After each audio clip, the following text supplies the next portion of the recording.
All right, word. I guess Final Four podcast today. We'll see who makes it. Yeah. Right now we're watching Gonzaga, South Carolina's at halftime.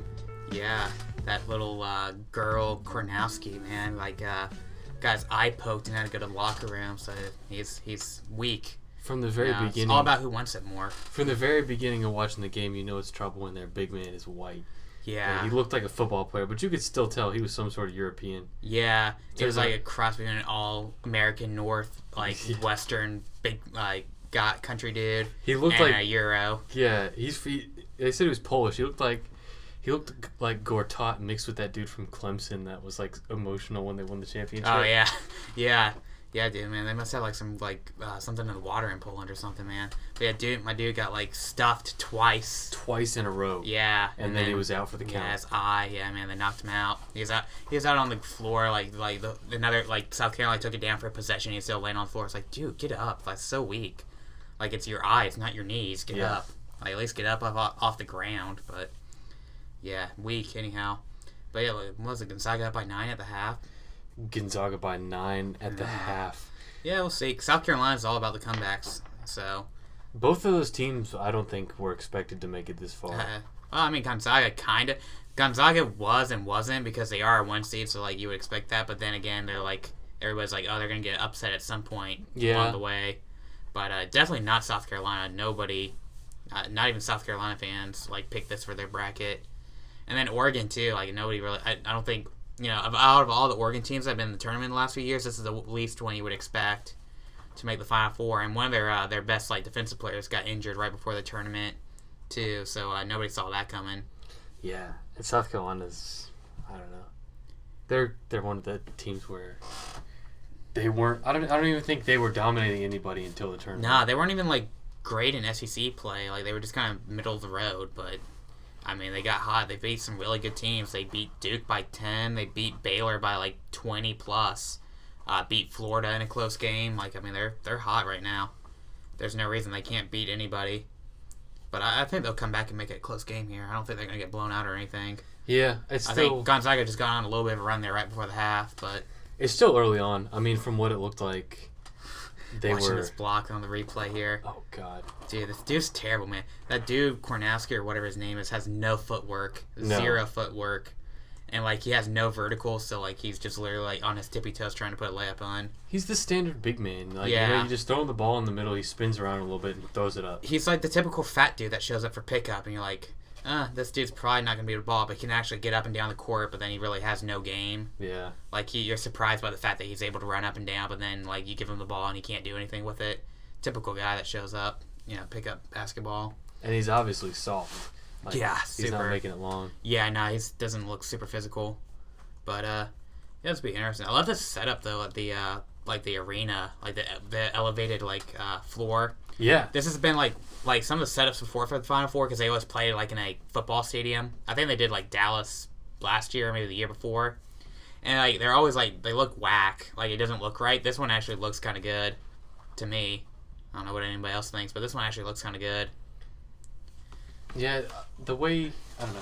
I can't imagine sitting all the way up in the top and having Yeah, no, what would the point of that be? You might as well just go home and watch it. You'll have a better view. I also one thing I don't understand is the fan base that's coming out for these things. Yeah. Are they mostly just locals or are they actual fans? No, these people travel. Yeah. I can't imagine. It blows my mind. If your team hasn't been there in a long time, of course they're going to travel. South Carolina, those fans, of course, are going to travel because their team's never been to the Final Four. I guess, yeah. Carolina fans are just this is normal. But yeah, I definitely could see there's a huge turnout for South Carolina and even Oregon because Oregon has never been to the Final Four. But yeah, these people travel. What about I know you didn't watch any women's, but South Carolina advanced to the finals. They were in the Final Four in the women's. They're going to the finals. Oh, really? Yeah. I saw the only thing that really mattered last night was that that overtime loss by UConn. And the weird thing is, their last this game too. Their last 5 overtime games, they lost. Huh. Their last loss before that was an overtime they're loss. They're not clutch. Not clutch, yeah. And can win 111 low without being 111 in a row without being clutch. Yeah. Somebody, what I was like, how do teams not get discouraged playing them? Because this this season they doubled everyone's points that they played. They destroyed everybody and won by at least 45 or 50. Yeah, But you still have to think going into the tournament, somebody's got to beat them. They're going to lose eventually. Who's going to be the team? Hot take here, or stay woke. It was a total, they threw the game. There was money on it, and they were trying to, get some, publicity and, some, hype around women's basketball. So they threw the game. Would they not wait until the finals, though? Four. Nah, you gotta get the hype in for the final game. Oh man, this is a team that upset the UConn women. Yo, you gotta watch it. I could see exciting. That. I could see that. Yeah, they threw the game. Because they, like you said, they haven't had any competition all year. There's nobody. They outclass everybody in the country. They threw a game. They made it close. They made it exciting so people would actually tune in and watch. I'm so woke that I saw right through it and I didn't even care about it. And I was like, yeah, so it's still women's basketball. I still don't care. I didn't care before, and I don't care now. I can't. I was hanging out with friends one time. This is even worse. I don't remember what time of year it was, but school was in session, and it was not summer. It must have been not summer or Christmas. Anything else? It was probably around January or so, maybe. Yeah. I'm just guessing here. Sure. It was the WNBA finals. Oh, true. I actually got to see one of the. That's a special thing to see one of the WNBA finals games. In person? No, on TV. Oh. I don't think any of them are televised. Yeah, I don't think so. Nobody cares about WNBA. On ESPN, who gives a crap? Even watching the WNBA finals game was torture. It was. Yeah. That would just be miserable to me. If you wanted to torture me, you would have to let me watch 12 hours of women's basketball, especially on the professional level. We know how bad watching NBA basketball can be, especially if it's not good players. Mm-hmm. It's mediocre teams. Imagine that in the professional level of women's basketball, how lazy it is and just a terrible quality game it is. At least at the college level, it's a little more fast paced if you have a good team. Maybe, yeah. It's kind of a light sprint up and down the court, but then, instead of a jog. It pretty much gets into a defensive game and fundamentals, who's guarding the lane. It's all better. about the fundamentals. Yeah, it's all about who sets the hardest pick. Yeah. If you can set the hard pick and win basketball, you win. I don't know. I only remember that tranny chick from Baylor a couple years ago. That was clearly a man. Brittany Griner. Yeah. Clearly a man. She was the first woman to dunk in the NBA. Yeah. And then that's the only thing I remember with college basketball. And then, of course, the dude that's coaching the UConn women, but, it's kind of weird because he's a dude. That's all I really know about women's basketball. The Tennessee coach, the women's Tennessee coach? Oh, yeah, she died. What's her name? Pat Summitt. Pat Summitt? Pat Summitt, yeah. And Kay Yao from NC State. True, Kay Yao, yeah. Can't forget Kay Yao, yeah. But, yeah, that's pretty much all my knowledge of women's college basketball. That's women's basketball highlight. And then, that's in a nutshell. Cheryl Miller. I don't know who that is. Reggie Miller's older sister. Oh, true, yeah. And she, destroyed him forever. That's she was true. always better than him. Yeah, true. Yeah, I've heard about that. Yeah, that's true.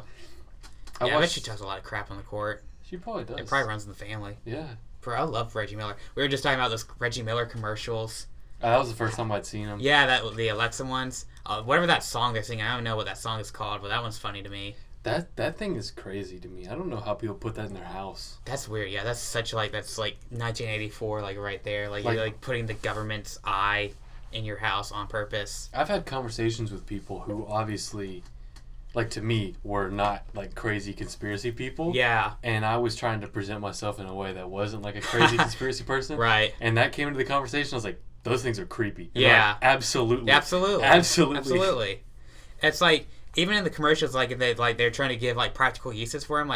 This doesn't look like this would benefit my life in any way. Even though I have a phone that's probably always listening to me, I don't want to knowingly buy something. But see, I need my phone. It's a trade-off. I need my phone. I know the government's using it to watch me, but I need my phone. I don't need Alexa. I honestly hate that. I've been going through a cycle where I kind of I logged out of my personal Twitter. I didn't delete the app because I still get on for the podcast account sometimes. Yeah. And I'll check, but I envy the days when my phone just sent text messages and calls. Yeah. It was so great. Yeah. I mean, yeah, social media is so annoying, especially Facebook. I hate Facebook. It's trying to break a distraction. It's like a habit. It's an addiction to like immediately look at your phone and try to check something when you don't know what to do.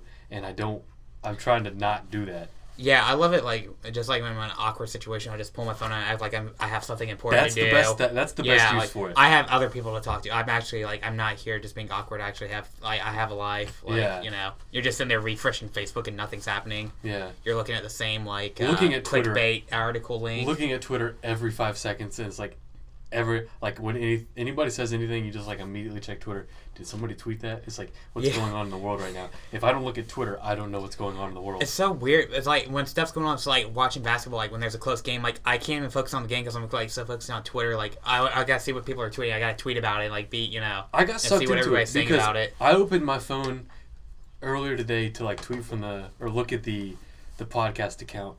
And I went over to the search bar. Now in the search bar is when it comes up with the timeline. Yeah. Like the famous things.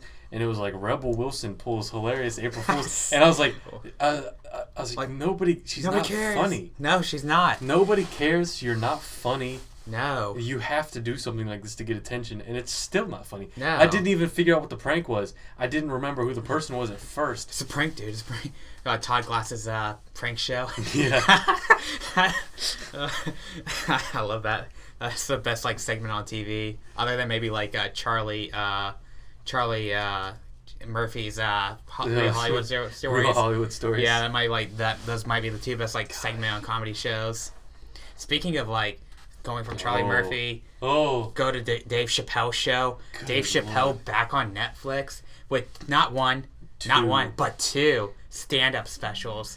And he killed both of them. He really did. He knocked them both out of the park. One thing I'd like to put in perspective, I don't remember what the timeline was, but these are not recent. They're definitely old. Yeah, the content matter of them was definitely. It's from like probably about like 2 years ago. I think one of them was like 2014, maybe a year and a half. Yeah, and the other one was like 15. Because like the Cosby stuff was kind of like hot right then. Yeah. He was talking about Ray Rice, and that was 2 years ago. Like. So it was definitely older content. But it's still hilarious. Oh, absolutely, yeah. And the thing I saw that I've deduced from thinking, there were a lot of people making comments that were 18 or younger that had only seen I've never seen Chappelle's show. I'm Rick James, bitch. Like that's all they know. Yeah, that's and they were like they were saying that he was racist and he was insensitive. Oh my god. And it wasn't funny. And then everybody else who had seen Dave Chappelle was like, this is him. This is it. This is gold. It's like he never left. Yeah. It's literally like he never left. Yeah, there was nothing racist about it. Like the only thing was like it was maybe slightly homophobic, but like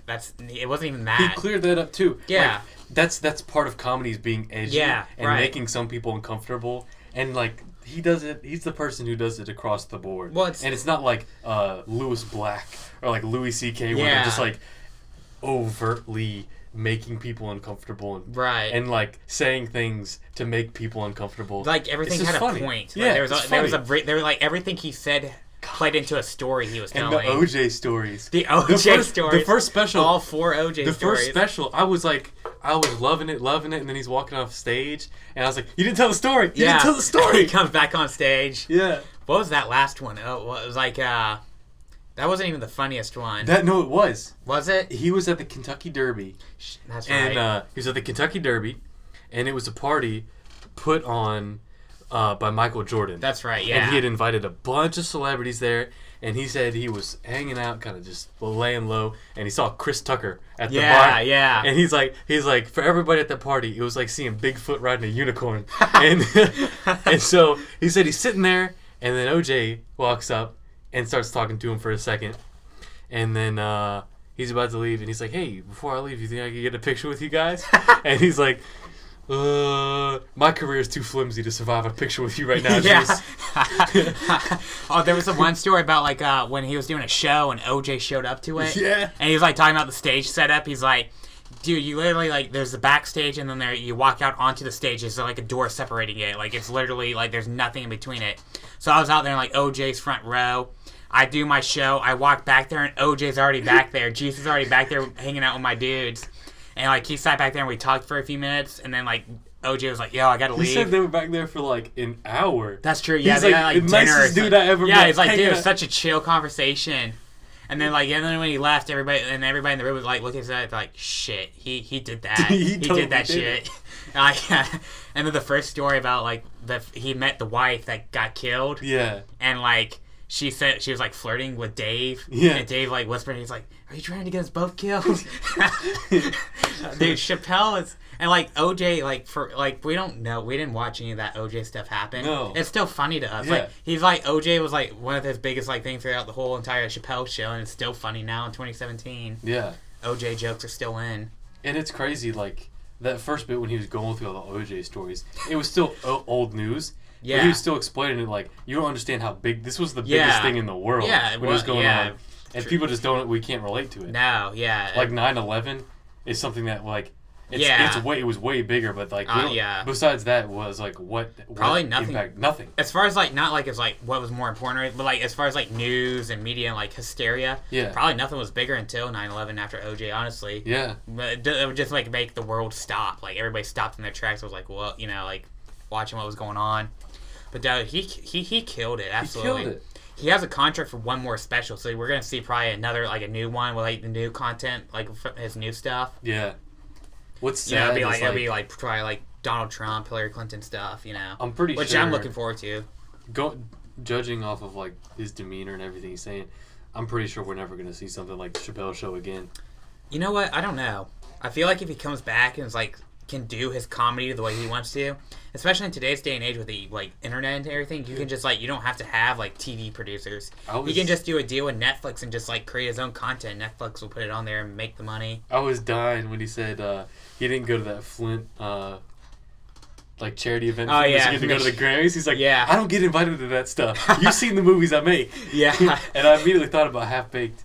I saw it on VHS at like a thrift store. Yeah, yeah. But it's true. It's like his movies. They're not. That was the only movie I knew he did, and I tried to watch it one time. Like I had to turn it off. And this is brutal. It's not funny, but it is because it's Dave Chappelle. True. That's the story of the movie. Yeah, it's Chappelle. Yeah, it's Chappelle making weed jokes for like 2 hours.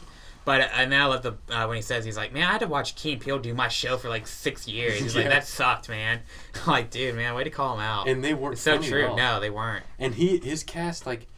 He was obviously the lead role and he did everything, but all his actors were hilarious. Yeah, and when he was doing the banter, Larry. he could get Donnell Rawlings and Charlie Murphy to come out. Yeah, there was that one break. I think it was towards the end of the show. Like Dave wasn't on the show. Yeah, they would just show the skits and he wasn't on the show. Yeah, like Charlie Murphy and Ashley Larry were like the ones doing like the little stage. Yeah, the in between. Yeah, because he had already left or something like that. That dude, Donnell Rawlings, Ashley Larry, he has his own stand up and it's not. Yeah, he actually he came to he was doing. I guess Clayton has like a center, like a performing arts center, and he came to Clayton like last year to do stand up. I was like, I don't really want to see that, but more power to you. I would go. Yeah, just to go. Because I know he's kind of funny. Yeah, he's just gonna be yelling and loud and stuff. But I would absolutely go see Dave Chappelle do stand up. Like, there's not a lot of dudes I go see stand up, like pay money. To see stand up for, but he's one of them. Seinfeld would be another. I would see Louis C.K. Louis C.K. for sure. Jim Gaffigan, nah, I'm good. I don't know. Pass. He's. I would rather. His new stand-up sucks. He has a new special on Netflix. He's coming to the RBC Center. And of course, it's going to be expensive and it's going to be. Yeah, loud. It's too expensive. Like I'm in for $20. I'll watch it on Netflix. True. I would go see Bill Burr. I would too. Absolutely. Bill Burr's probably my favorite. Bill Burr. Because I went from going to. I watched the Dave Chappelle. The Bruins. I watched the Dave Chappelle stand up, and then the next day I watched the Bill Burr stand up. Yeah. And it was like night and day. Yeah, it was still hilarious. Dude, that last setup he did with the joke about the monkey that could like do sign language and talk. That progression of that bit was the most amazing thing I've ever witnessed. Like the way that was like a 15-minute bit, and the way he progressed through it was just amazing. I was dying at the McDonald's one too. Oh yeah. God, dude, he's just amazing. He's hilarious. He's one of the comedians that could just keep building on something. Yeah. Like, not let it go, and it just keeps getting better and better. Yeah, he could, just keep a joke on forever. And then he'll just be like, okay, I'm done with that joke. Yeah, pretty much. I can't remember who else. That was their format. He'd be like, I'm done with that one. We'll go to the next one. Tosh does that Tosh does that. Yeah, that's who it is. I would see Tosh, too. I would definitely see Tosh. I would see Tosh. I don't think I would see Joe Rogan. No. I like Joe Rogan, but I would not see his not that funny as a stand-up comedian. Yeah, he's just kind of like bizarre. He's more of like a sideshow. Like a podcast type dude. Yeah. His podcast would be funny. His stand-up wasn't too bad. He had decent, but it was kind of like, I don't know, it was kind of like hackish. I think it was Carlos Mencia that he like chased off this. He like got on the stage and was calling him a fake for stealing bits, and it's on YouTube. There's a clip of it, and his career just died because Joe Rogan called him out and he was right because he was stealing bits. Yeah, Joe Rogan's cool. Like he's chill. I listen to his podcast all the time. It's pretty chill. I like it. Yeah, especially that Alex Jones episode. God. Oh my god, that was awesome. That was amazing. That was so lit. That was the best 3.5. I stayed up that night when it came on iTunes. I was like, dude, I gotta listen to this. It's like 12 a.m. and I have a test in the morning. I was up till 3 a.m. listening to that 3.5 hour podcast, and I never felt more awake and alert, and just my mind was clear. I got 100 on that test that next morning. My mind was so clear, because I was so woke. Yeah, I was so woke. That's my mind how I was listened clear. to it as well. I kept putting it off. I was like, this is long. I don't know when I'm going to listen to it. And then it was late at night. I was just laying in bed. I was like, I'll listen to this for a little while. Yeah. And I was laying there with my eyes open in the pitch black room, just listening to that. I couldn't turn it off. I was like, all right, I need to go to bed. There's still an hour and a half left. I'm like, damn. It was so I need to turn it off. I'm like, I can't. It's too woke. It was awesome. And they didn't even get to half the stuff they wanted to talk about. They're like, oh, we'll get back to this. We'll get back to this. They needed to go on for another 3 hours and still wouldn't reach all the content they wanted to get to. And they could easily do that every week. Oh, absolutely, yeah. I mean, that would be the greatest thing ever. I mean, it might get old after a while, but I think that pairing's pretty good though. Of Alex Jones and Joe Rogan, they complement each other well. Because Alex Jones is off the rails, dude. Yeah, dude, I can't listen to him anymore. I used to really like listening to him, but ever since the election, he's been off the rocker. Since Trump won, he's just been off. It's good to just see the highlights of whatever he's saying. Go on YouTube and see the clips that they'll upload. He pretty much says the same thing over and over again now. It's nothing new since the election. It's just kind of we gotta support Trump. He's gonna stop the pedophiles and the the Pizzagate. And I used to watch or listen to podcasts on the way to work, and it would be a 20-minute drive there and back. And then for a while, I would try listening to his podcast, and you literally can't hear anything. No, because he'll be like, okay, in the news today we got this. I'm gonna get to these articles. I'm gonna get through this news today. He'll read one thing, then go off about globalists and 9/11. Yeah, and then to commercials. Yeah, and then I'll come back for a minute and be like, all right, I'm gonna take this commercial break early so I can talk longer next time. Next break we're gonna go longer. And he'll be skip this break. Yeah. This is too important. And then but you hear nothing. No, yeah, it's just nothing's being said. It's bizarre. It's entertaining though. I love it. Yeah. So game's back on 10-point game. The little girl with his poked eye, he's back in. The Polish. He can't be the Polish hammer. What would he be? He'd be the Polish stapler. Yeah. The Polish stapler. Yeah, he's just dude, so fat. That's a nice pick he set though. Oh, he's got handles. He's got no handles. No handles.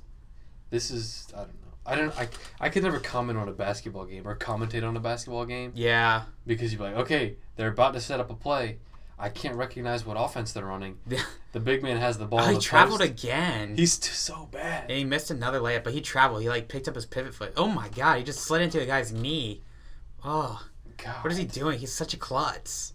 He's got no grace about him. He just went for a loose ball on the ground, slid into a dude's knee. It's that's how big white men play. Yeah. Any white dude that's a big man since the 80s, there hasn't been a good one. They just flare around. They're not doing their motion has no purpose to it. They're just moving to move, and they're flaring their arms around. Yeah. Throwing their body into stuff. Catch the ball in the post and pivot with your elbows a couple times to clear out some space. Yeah. Try to throw up a layup. Yeah. He's not that tall. No, he's not tall at all, actually. He's not dunking. He can't. No. He's on his tippy toes anytime he goes for a layup. He can't even jump. Sad. Fake news. Bro, did you see do you know who that dude who does Meet the Press is? Chuck Todd from NBC? No. I don't know. He's a media guy. But Trump tweeted today, he's sad to see sleepy eyes or whatever on Meet the Press telling lies. Some crap like that. I thought I was sick of Trump Twitter. I'm just been totally that tweet revived Trump Twitter for me. He's still just going after petty crap. You are the president of the United States and you're still calling out just media pundits. It's hilarious. God. And Arnold Schwarzenegger and Rosie O'Donnell, you're still calling out, and you're the freaking president. Freaking hilarious. That's hard. That hurts my head to think about. Like, he's the president. Yeah. And he's still beefing with Arnold Schwarzenegger on Twitter. How? And then I just have to go back to my normal life, like I told you. I was talking about, I just forget there's a president. Yeah. You don't realize that there is a president. Yeah. Like, people don't realize if you would just shut up and forget about it, you'll be all right. Yeah, right. You only make it an issue. Although I saw he signed a bill giving, like, NASA a one-year budget of, like, $20 billion to fund a mission to Mars. I'm like, that's Dude, not cool. Well, he should have given it to Elon Musk. Yeah. He should have given $30 million to Elon Musk. Dude, yeah, like, that's my thing with, like, outer space. Like, the government shouldn't fund that. It should be, like, privatized. Well, that's the point. Why is it not privatized yet? Because NASA... Because the Earth's flat. NASA is having competition now. Yeah, with exactly. SpaceX. Yeah. And NASA's been dragging their feet. They don't do anything. No. And now they have to put Elon Musk out of business. Well, you know why? To cover up the flat Earth. I'm sure. Why, the reason. Dude, why not? Why else would we give $20 billion to NASA? The reason is that NASA if we weren't hiding something. NASA doesn't want anybody else to get their money. They even got Trump, like, the wool over his eyes, man. They got him. NASA, the people who go into NASA come from the Air Force, pretty much. It's a hybrid private military organization. Yeah, it's pretty much, it's all, like, the only reason we still have it is for the military, because, like, we're just, like, so afraid, like, what if Russia gets to space and creates a Death Star before we do? You know what I mean? Or they build, like, X-Wings and everything before we do. There's a break in aviation where it transfers from Air Force to NASA. Yeah. And it's like a gray area. Firmament. It's a gray area of what aircraft is NASA. See, it's like below the firmament, it's like aircraft, and then like above the firmament is like NASA. Yeah. The flat Earth, dude. And Lord knows what magic spaceships we have. Yeah. Dude, how did we not have a Death Star yet? Like, they were, like, we had that concept, like, back in the 70s. Well, how have we not built that yet? We have, what were they, lasers that are mounted on gunships that can burn down planes? Yeah. Yeah, dude. I mean, dude, could you imagine Trump having the capability of having a Death Star? Donald Trump being on the Death Star. We could probably buy one. Well, I don't know. Everybody says he's broke because we don't see his tax returns. Those are like two conspiracies with his tax returns. Like, one is that like he's like just all of his money comes from Russia, and two, it's like he's actually broke. Like, I don't know. Do they not see the businesses? Doesn't matter. He like his name is on everything. Yeah. Well, they're like, dude, he had a casino that went bankrupt in New Jersey like 20 years ago. It's like, who cares? He still has like 100 other casinos. Lord, what is it in New Jersey? Atlantic City. Atlantic City. That place is a dump. It's a dump. Yeah. Nothing happened. They're like, dude, well, you're a failure. You had three casinos and hotels that went bankrupt. It's like, dude, it's like that's a minute compared to all the other hotels and golf courses and casinos he has, and probably strip clubs. Like, dude, I mean, this dude doesn't care about one measly casino in Atlantic City. Like, dude's baller. This game is getting out of hand. This basketball game right now, it's getting like dudes are just falling all over the place and not calling anything. It's starting to get to the point. I didn't care about this game going into it. Gonzaga versus South Carolina, like for real. But I really didn't either because it's like I can't get pumped for this. Like, this is not the Final Four I wanted to see. The only reason why I'm still interested is because I want to see UNC lose. Yeah, that's true. And I don't think it's going to happen tonight. But it looks like South Carolina, like, that Gonzaga's kept that consistent, like, 10 double-digit lead since the half. So, I don't know. We'll see. South Carolina can't really get going here. But, did you hear that crap about, well, not crap. Did you hear that stuff about, Mike Pence talking about, I don't know why it came up, like, why that came up, like, how he doesn't have dinner with other women without his wife present and won't go to any kind of event with alcohol without his wife. You know, like, he's being, like, ripped on Twitter for saying he's, like, sexist or whatever. I could see that. I could live like that if I'm an adult. Like, yeah. Like, I understand people, like, especially professionals, they don't want to be put in a situation where something could be said negative against them. Like, there's people, like, I've people in churches, like associate pastors and pastors and stuff like that. They'll have one-on-one meetings with you, but they'll also, like, they always have someone present in their office or around them so that there's, like, no doubt about anything and everything's clear. And I could see that, too, like, if I'm going to a social event and I'm the vice president. Yeah. I'm also going to want my wife with me everywhere. True, yeah. But I don't know. Like, I mean, I feel like it's a hard fast, like, that should, like, you should probably do that most of the time if you can, but, like, I'm, like, going to be like, I can't go to this event, this charity event, because my wife can't go. Like, sorry, guys. Like, I don't know. But if I'm the vice president, I'm going to say no to a lot of things. Like, I'm just be like, no, I'm not going to you're the that. vice president. All you have to do is say yes. You have no real job. Like, what does Mike Pence have to do other than just, like, what if you get double booked? You can't get double booked as the vice president. All he has to do is go, like, all he's for is, like, to be a face. Like, you don't actually do any real work. And also, like, what I see him saying is, like... Your whole thing is, like, going to, like, appearances. As a professional, he's not saying, I don't go anywhere without my wife. He's saying, if I get invited to a party, I'm bringing my wife. Yeah. If I have a meeting with a woman, I want my wife to be there. Like, even if it's, like, the prime minister of, like, I don't know, whatever country, like... Maybe. I don't know. I don't know where the line is, but I can understand that. As a professional, he wants to uphold his image of being, I don't know, chivalrous and being a gentleman. Especially with the criticism around Donald Trump. That's true. That's what I was going to... like. That's probably what he's thinking about. That's like, yeah, because, like, you know, the Trump, like, you know, that's the polar opposites. I'm sure Trump does not have that. Ooh, look at that ankle. Oh, yeah, dude, he turned that in. Oh, my God, that's terrible. I just saw him run and jump towards the hoop. He looks like he's okay. Yeah, he's walking, so he's fine. But yeah, because I could totally understand that. But yeah, especially the way Trump does definitely not have that rule. Like, he'll go to dinner with any woman. Yeah. So you see, and Melania seem really close. The landscape that he's in, he's got to be like, he's on Twitter. He's like, sorry, Twitter, too busy respecting women. Yeah, right now. yeah. This is what men do when they get together. It's a picture of, like, Bible study. It's women's respect hours. Yeah. For Mike Pence. Yes, respect your women day. Yeah, he's I don't have, like, it's like, that's a personal preference. Like, I don't even know how it came up to, like, why are you talking about this? Like, why do people care? Yeah, like, who cares? Like, what? And it's not sexist. It's definitely not sexist. What if he would say... It might be kind of weenie-ish. What if he did? What if he went it the other way and he's like, if I'm going to a business meeting, I never bring my wife. If I'm invited to a social event, I always make sure that I go alone and that my wife doesn't care. And that my wife doesn't interfere with my business. Nobody would care. They would be like, wow, so your wife is just there to be at home and cook you dinner? Yeah, true. It around the other way. That's true, yeah. The other way. It's like, so your woman's not allowed to leave the house? Yeah, that's what they would say. Yeah. Like, you just got her cooped up in there? Gosh. Yeah. Yeah, you can't win for losing, man, today's world. Like, it doesn't matter what you say or do. It's so sad, but for the most part, you're better off just saying nothing. Just say nothing. When people have no opinion.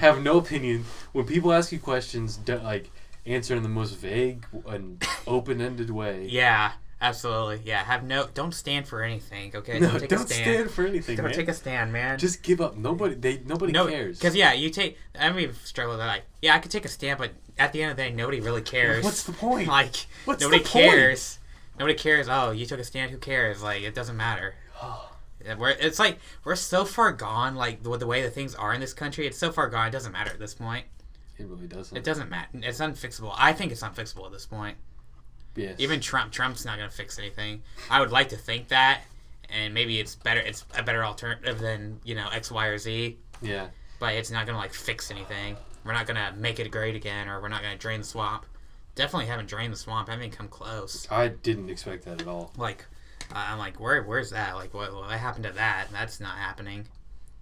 That freaking healthcare bill, like, was like basically the same thing as Obamacare. Trump got voted into the family, and they put a leash on him. Yeah, that's what happened. Yeah. They're like, okay, somehow you got here, but we're putting limits on you. They put an electric fence up. Yeah. And they put like a little shock collar on him. Yeah. Like, Yeah. You can tweet all you want, dude. Tweet. I mean, they don't care because that doesn't mean anything. No. Like, he can tweet whatever the hell he wants to tweet, but, like, oh, you actually can't do this, or that. And the one thing he did do was, like, ban the Muslims, but they stopped him from it. They shut that down completely. Yeah. That's never going to, they shut that down through the judges. That must be depressing, though. It's like, dude, you're trying to do stuff, and, like, you're just getting shut down, like, every step of the way. That's going to be frustrating. So you can't do anything. But what could you really expect? I mean, government is not a one-person job. Look at that little basketball court right there. Where? Oh, outside the stadium? That's an outdoor court. That's a regulation-sized basketball court. Dude, we're trying to ball. That is inside that. That's like, yeah. Holy crap. Pre-tailgating ball. Oh my god, what was that? That inbound pass. This game is getting wild, man. It's just sloppy. It's just not good basketball. They're tired. Yeah. It's just sloppy. I mean, all and the calls are bad too. Like they're letting a lot of stuff go. It feels like been a lot of dudes falling on the floor. College basketball, like the officiating is always very very terrible. loose. Yeah, I think it is because like every single team would be in foul trouble. Like if you were like to call it tight in college because everybody plays so aggressive and physical. Yeah. Yeah, Gonzaga. I think they're gonna pull away here. I don't think it didn't really look like South Carolina's got a run in them, but it's still 15 minutes left, so we got like forever. Okay, to the one person watching this, I want to voice my opinion. I just saw I don't know. It's probably my dad. What's up, Dad? Oh, hello. But I just saw a flash of the dude who rolled his ankle wearing the Kobe shoes, the new ones. He had the garbage. He had the Kobe 12s. The ADs. And then it's Kobe AD. Those are trash. How messed up is that? What? He's literally dead. After death. Yeah. Like Jesus. What else is that supposed to mean? I heard it's supposed to be after dominance. After dominance? Okay, yeah. I could see that. Yeah. That sounds like a Kobe thing to me. I mean, it's just kind of the same thing like the Machiavelli on the cross cover. Yeah, I don't think it's in reference in that sense. I never thought about it in reference to like Jesus or anything like that because people who look at timeline, they even changed it to BC and ACE, like before the Common Era and after Common Era. Okay. They tried to do that for a while because they didn't want to let anybody think that Jesus actually lived. Yeah. And then everybody's like, that doesn't make sense though. No. Like, this is how everyone has always judged time. Yeah, right. But still, like, as soon as I saw it, I was like, are they really calling it the Kobe after death? But that's like saying that Kobe's dead. Like, I mean, but after dominance makes sense. I could see. Yeah, that. I mean, I don't think that's the official like from Nike. I don't know. I believe maybe it's up to like anybody's interpretation. You know, kind of that deal. They probably like did. Let it mean what you want it to mean. But I saw. It's a garbage shoe though, so it doesn't really matter. I saw Kobe Bryant on First Take.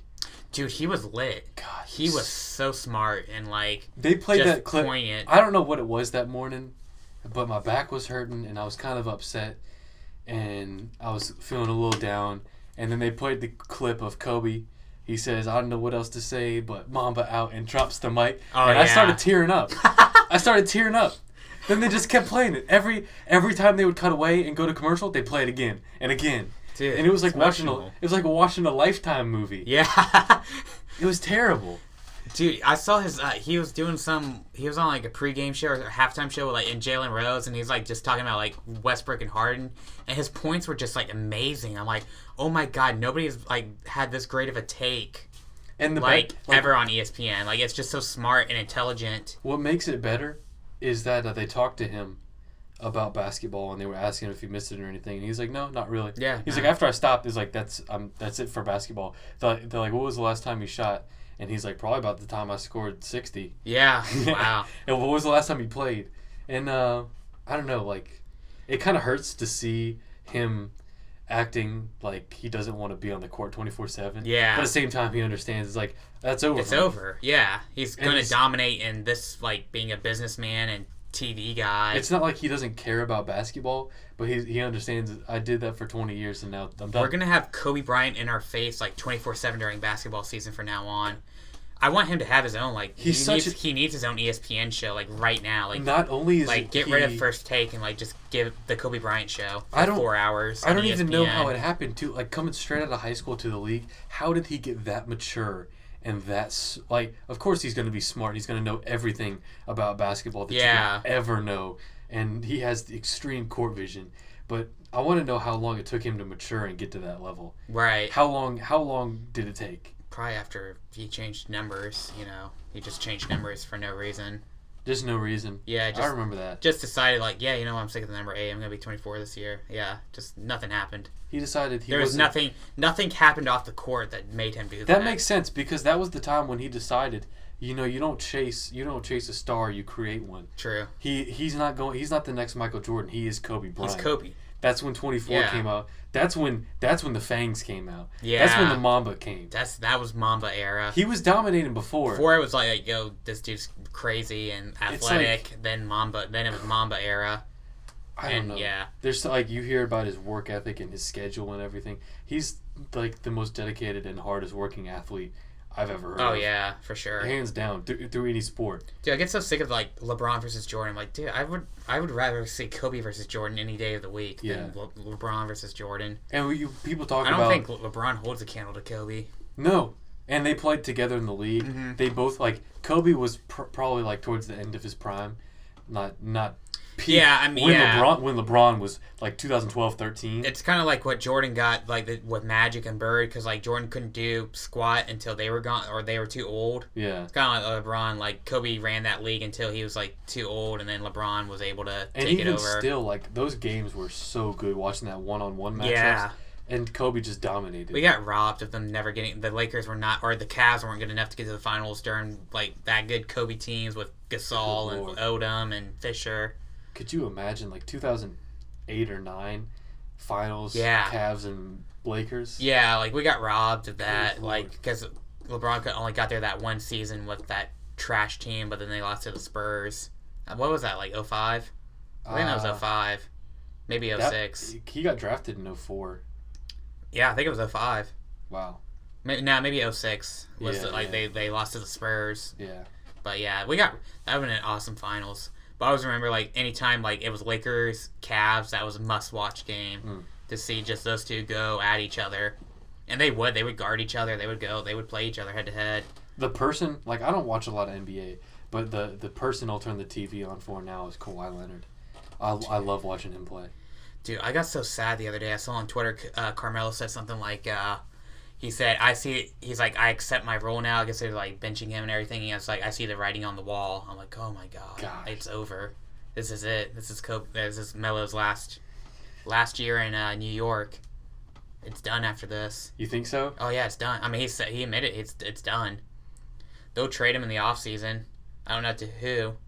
Maybe maybe they will go back to the Cavs, especially if the Cavs like don't win it this year and they trade Love, do the Love deal and trade Love for Melo. But yeah, Melo's done. It's sad. All together or in New York? In New York. Yeah, his time in New York's over. I mean, there's no way. It's just like there's no way. It'll be much worse. It'll be much worse when he's the way that trade retiring. deadline went down. He could still play for somebody. Oh, absolutely. He still has a lot of basketball left. He's got 2 or 3 more years of being a key part of somebody's team. Look, I mean, he's got like 5 or 6 of playing for sure. Melo is who Melo is. Melo's there to score. Yeah. And he can, if you put him on, a team where he can fit into that role and play, he's not the guy. He's not the, take the ball over in the fourth guy. He's the dude. He's going to score you 20 points a game. And he's going to be a threat on the court at all times. I mean, he's a perfect fit for Cleveland. OKC, perfect fit. Even Boston, if you can get out to Boston. OKC would be great. Oh, absolutely. But then again, like you cut back, it's like, well, what did they do when they had Durant? Lost. Yeah, but that was just because, like, they had the ego problem. But, dude, like, I think Melo would be more of, like, and Westbrook has now emerged as, like, clearly, I think, better than Durant. He is. Clearly better. For sure. But you had that kind of like that, and it's kind of like if you go like think about like Shaq and Penny or Shaq and Kobe, that like that gets in the way of your team reaching its full potential. That like macho, whose team is this kind of mentality? You're still really good. You still can get to the Western Conference Finals or the Finals or even win a championship, but it keeps you from reaching the full potential that you could have because of your egos. And I think that's exactly what happened to Durant and Westbrook, I think. And I think we're watching Westbrook mature a lot more. He's becoming a better player. He's better and better and better. And he's like, he's a monster. The dude gets better every night. Like he plays his best game. He has not played his best game yet.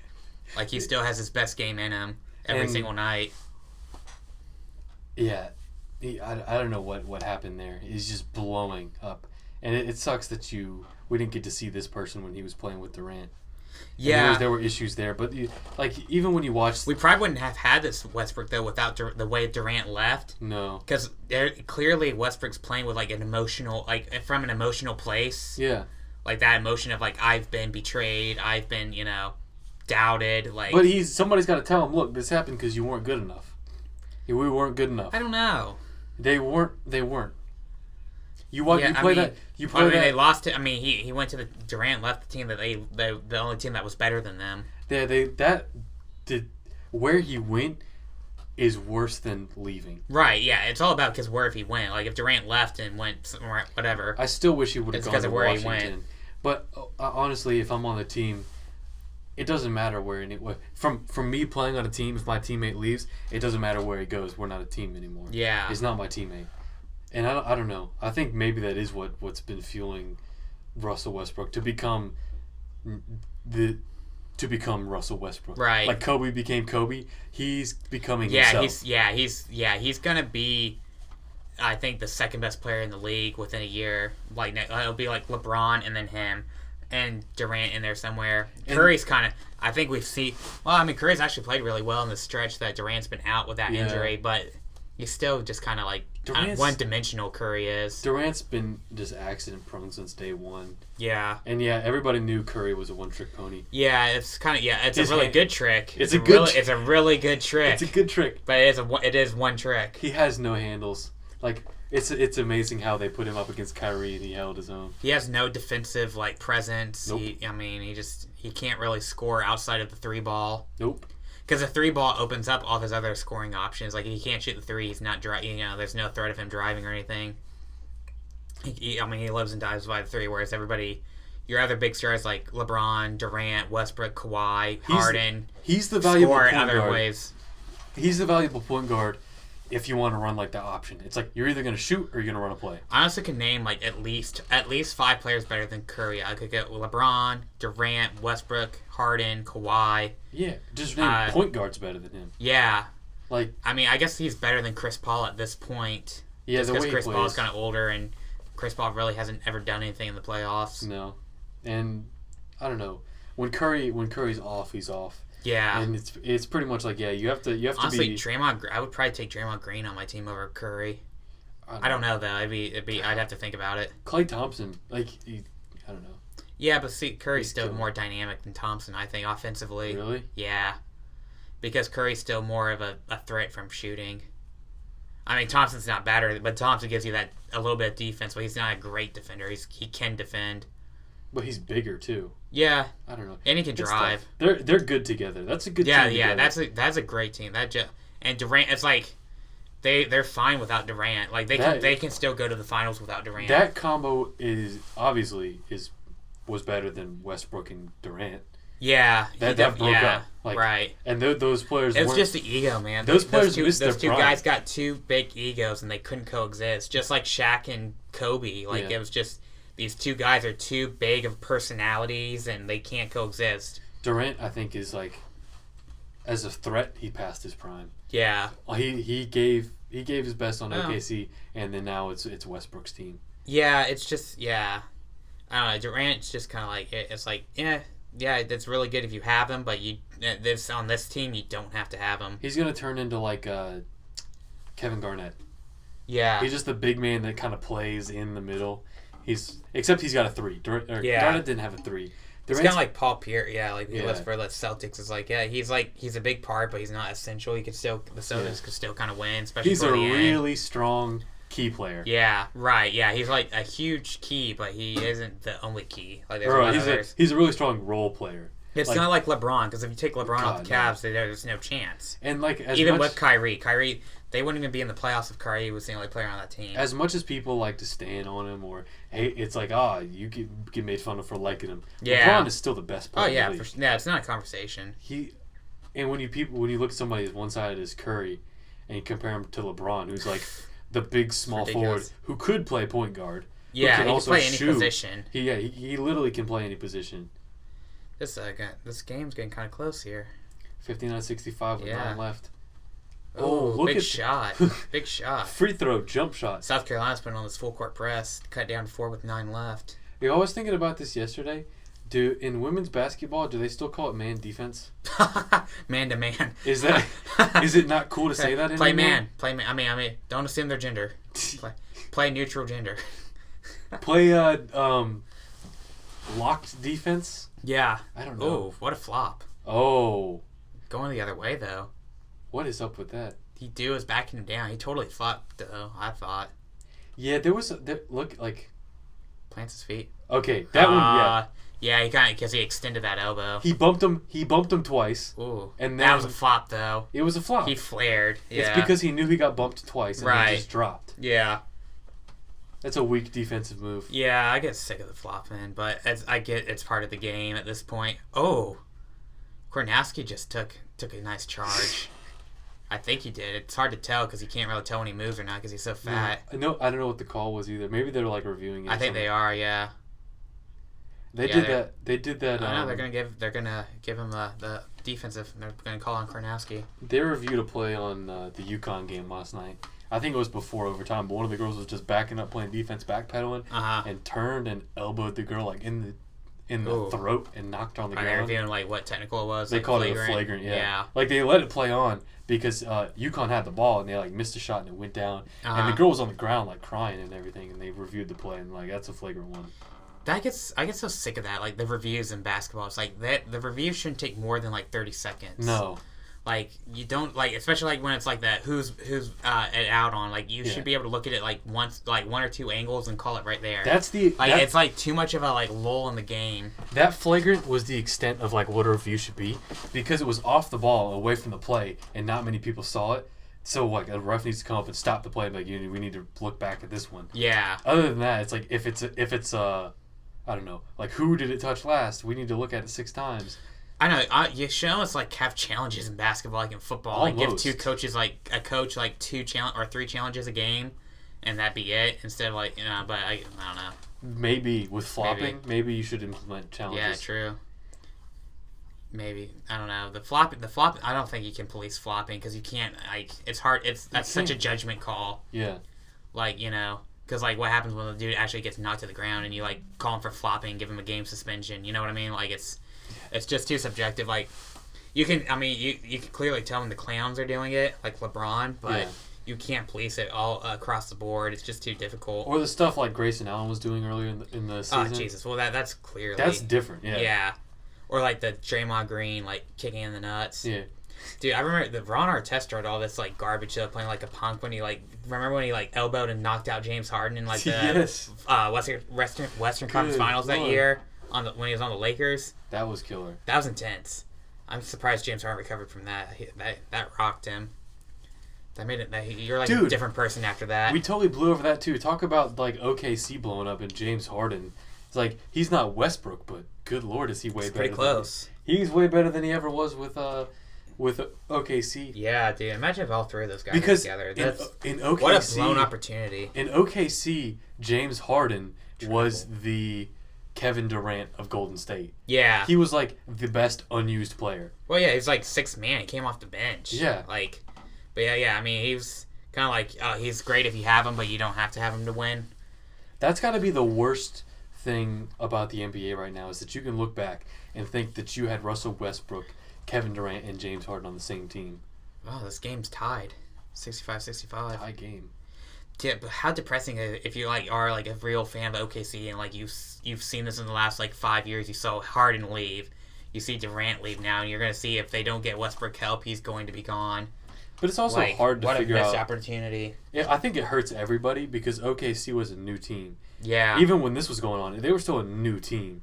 And I don't think they were really core fans besides. Yeah, that's true. Yeah, everybody, not a huge fan base. Everybody was really excited about Kevin Durant.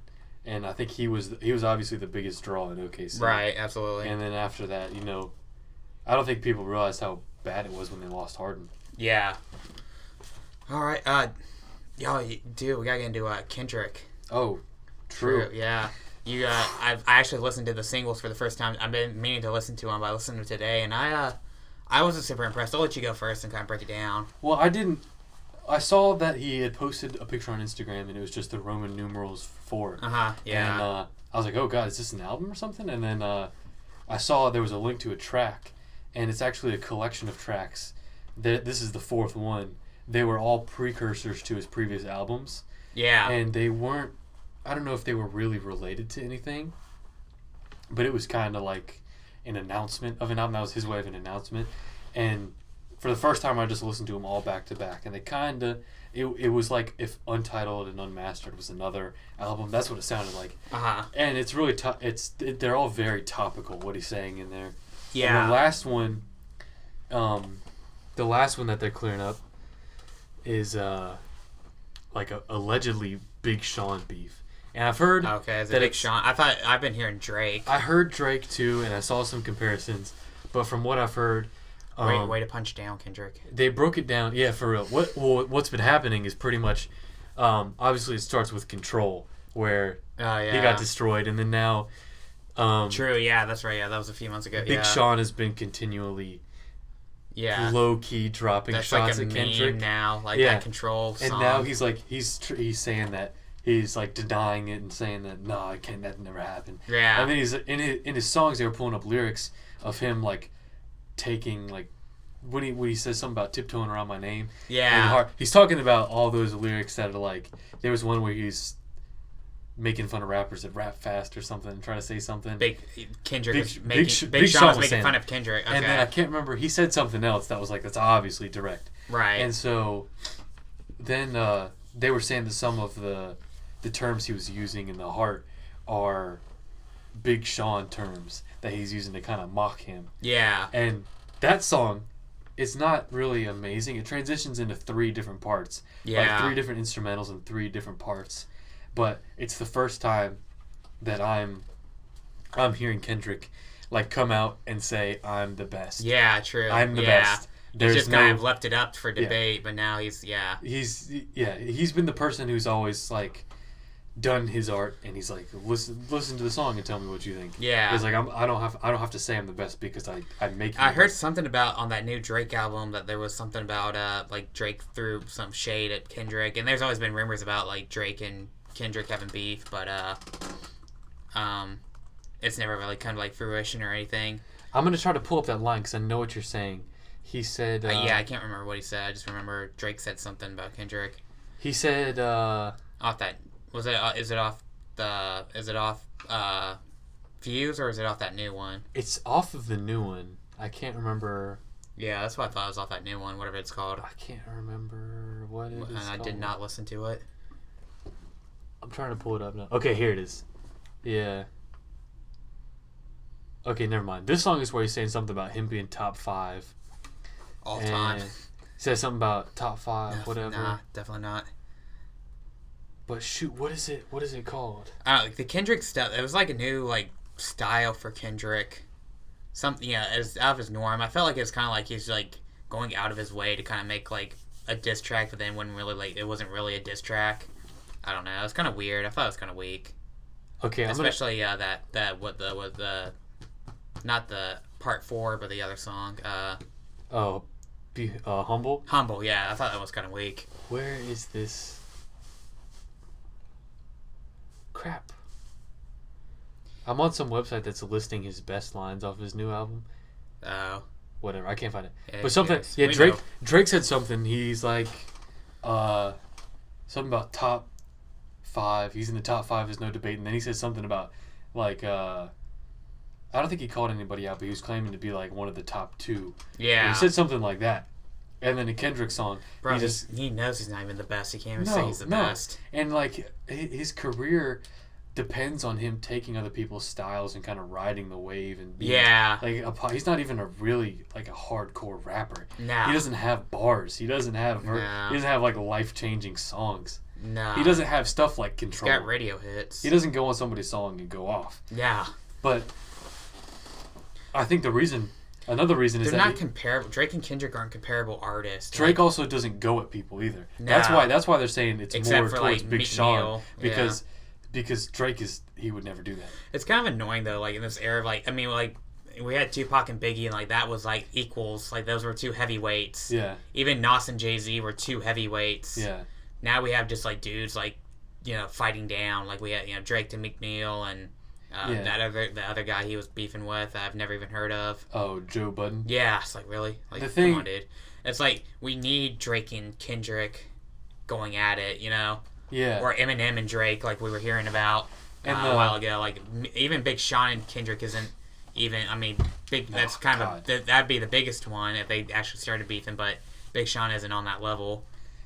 But what I was taking away from the Heart Part 4, like him, for the first time coming out strong, saying he's the best ever. There's no competition. He's shutting down everybody who's trying to say anything. And then he also, at the end, the last line, he says something about you better get it together before April 7th or something like that. Oh, yeah. I can't remember what the line was. And then I think somebody had screenshots of tweets that Joey Badass deleted because his album is coming out the 7th. And he was like hinting at something else. And then everybody's like, wow, is it really going to happen? And then I think I wasn't for sure that it was an album until the single came out, Humble came out. Yeah. Now I know. There's like no question. Kendrick Lamar is dropping an album April 7th. Oh yeah, he definitely And the other thing too is it still makes me think about him when he was hinting at his project with J. Cole that never happened. Oh yeah, that would be. That still hasn't happened. That's the beef that needs to happen. True. J. Cole needs to do something stupid and make Kendrick mad so we can destroy him. That would be a pretty good. That would be on par with each other, the two of them. But. And then Humble was an interesting song to me just because for the first time it's like I'm listening to a Kendrick song and I can just like have fun listening to it at first. I don't have to listen to the words and try to pay attention to everything he's saying. Dude, I love this line from Part 4 when he goes, people, it's fake rich. Women, another word for women is fake. Yeah. Fake bad. Blacks that act white. Whites that do the dab. Yeah. Donald Trump is a chump. Know how we feel, punk. That was pretty good. Oh, what else? He goes into like something else here. Tell him that God coming and Russia need a replay button. Y'all up to something. Yeah. Electoral votes look like memorial votes, but America's truth ain't ignoring the votes. God, man, when he goes in, he's killing it. He went in on that song, and I only listened to it once. It's one you got to listen to a few times to pick up on everything. Times, yeah. The other one was kind of weak. Humble was weak, and that was a weak track. That was more of a... I've never heard a song that he's done that's that type of style. Yeah. It's also the song that's just going to get played on the radio. Yeah, it's a radio song. It's like the precursor. Yeah. Like... kind of like what I Was off the last that's exactly album. That's exactly what it was. Except when that song, I was good. But then when it came out on the album, it was the completely different live, like crazy upbeat version. Like, yeah, he would probably do that same thing with that track. But then he kind of like that for the... To Pimp a Butterfly came out, he had the two singles. I was like the radio hit, and then the Blacker the Berry was kind of like his, like, just kind of like go in song, not really made for radio. That's probably what he's done with these two singles. I'm excited. Oh yeah, for sure. This is huge news. Huge.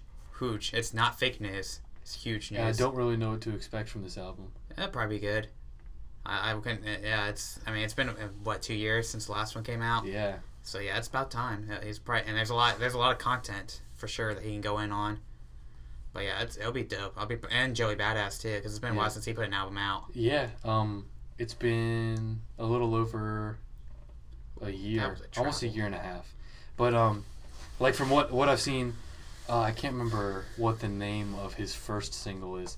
But Joey's going into the same type of style of like Kendrick and J. Cole, and his single was dope. Yeah, Joey can spit bars, dude. He's a real New York. He's a lyricist. I love watching this dude set picks. Just look at that puzzle. Come on, big man, 24? Get it. Come on, get it. He's getting triple teamed. Oh, good pass. Oh no, never mind. South Carolina's starting to run away. Look at the floater. That's one thing college players have that NBA players don't, and it's a floater. What the heck? All right, I say we should end the podcast because I want to watch the end of this game. I'm out of stuff to talk about. Yeah. It's been real. Catch us next week. I guess we'll be back on normal Friday. Yeah, I mean, we'll be back to Friday. This week was a little crazy. Maybe we'll get our boy Dylan Williams to show up on the show. He flaked out on us today. Yeah, we'll try to get a guest. It was a little tough scheduling. I didn't think about the Final Four games. I didn't think about that either. I didn't know when this game was going to... I thought they were going to be later. I didn't think they'd be this early. But, yeah, we'll get our boy Dylan on next week maybe. And that'll be fun. Yeah, we'll get some guests and start blowing up, do some cross-promotion. Yeah. All right, dude. Make sure everybody looks at our Twitters. At JaredFleeger88 for me and at Jankfer for you. Yeah. Follow the WTP Podcast on Twitter and subscribe to the YouTube page. And check out Facebook. Yeah, Facebook too. And sign up for our email list. And buy our Super Male Vitality supplements. Support the program. Our iodine is out of stock, but we're getting a new shipment in tomorrow. Yeah. You need to place your pre-orders in now. Iodine is more important than vitamin C. obviously. So make sure you stock up on iodine. Those male vitality memes are hilarious. Oh, they're awesome. Anything with Alex Jones is awesome. All right, y'all have a good week. Peace out. Carolina's about to take this dub in the next game.